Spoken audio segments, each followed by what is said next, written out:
One last question. Yugo. How the hell did you get a Yugo dealership? Well, I had two. I had one worse than that. Okay. So Yugo was the Yugoslavian one. Yep. Well, I was wasn't born there. too Born in bad. Macedonia, Right, so okay, that's yep. what they were driving back then. Well, I've got another funny story I'll Yep. tell you since you come from that area. Yeah. But no, the Dacia one, which was the Romanian one. Okay. Now, back in the 80s, in the last remains of the Soviet era before Yep. the wall came down, going back into Yugoslavia was kind of civilized. It was a nice place. Belgrade was all right. And the factory, which was, I can't remember what it was, but it was a fair way up the highway, so it was a couple of hours drive. Yeah. And you could stay at a nice hotel and have good food and everything. Yeah. And you went up 2-hour drive up to the factory. Oh no, this was a pretty backward factory, an old World War I Yeah. munitions factory that was making cars that were quality control really hadn't sort of got through at that point. So we were importing a lot of them actually. At the height of it, we were importing 55,000 a year, which is an awful lot of eastern piles of shit that you Yeah. had to then redeem into something that you could sell in England. And that was some serious work. It used to take them a day to build one. It used to take us a week to fix it. But finally you'd get it out to the dealers and only half of them would come back. You know, that was a pretty good record because our other franchise, Dacia, it was worse than that. Was it? So you used to go into Bucharest and I was assigned, any Western businessman was assigned a Securitat colonel or general, depending how high you were as to how high they'd be, and they were there to watch you in the first instance, but they were also there to help you to get through life and not end up in the shed. But some of those stories were so bad. I mean, we used to take all our own food in a suitcase, because you could in those days. We'd open up our suitcase and it all would be as tins of Spam, coffee, powdered milk, sugar, everything that you would just think, including loo roll, that you would just think is normal. But it was so bad in one of the hotels we stayed in. God knows what it was like for the rest of them. But if you went to the toilet, which you learn this really quick, the paper there's sandpaper. Right. So you end up, I had to use 10 lei notes, money to wipe your ass. That's how bad it was. It was really sad. But we also had major problems with the quality. So I remember once being out in the field and inspecting 500 cars that were supposed to come, and they all had orange peel, like really, really bad. And I said, guys, we're not going to take these.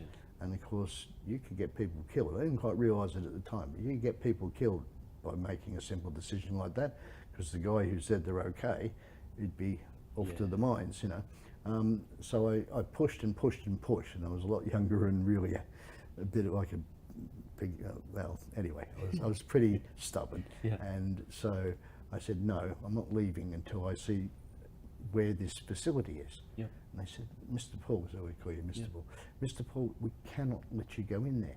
I said, look, if you want to get paid for these cars, you're going to let me go in there, because I've got to see the source of the problem. Eventually got in there, and here's these bloody kids, and they were kids, spraying, no masks, no nothing, just the paint was so contaminated. And so what we did is we invested and sent them over new spray guns, new hoses, new masks, new everything, including the 40,000 gallon dipping vat that they used to run them on a production line with.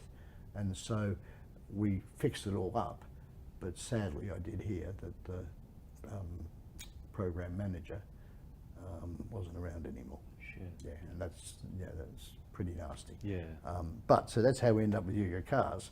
But when I had to let Yugo Cars go was because the Yugoslav war had broken out in '92.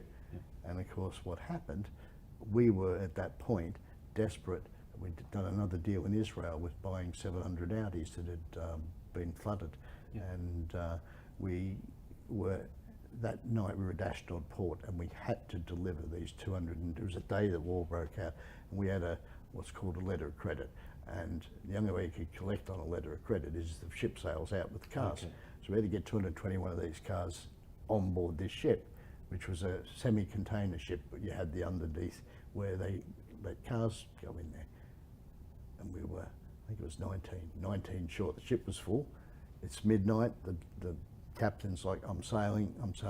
You can't sail, we have to put these 19 cars on or we won't get paid. Yeah. And we're all looking around, people were pretty tired. And I saw this crane, the big dock cranes, and she had about 10 high stack of containers. And I thought, you know what?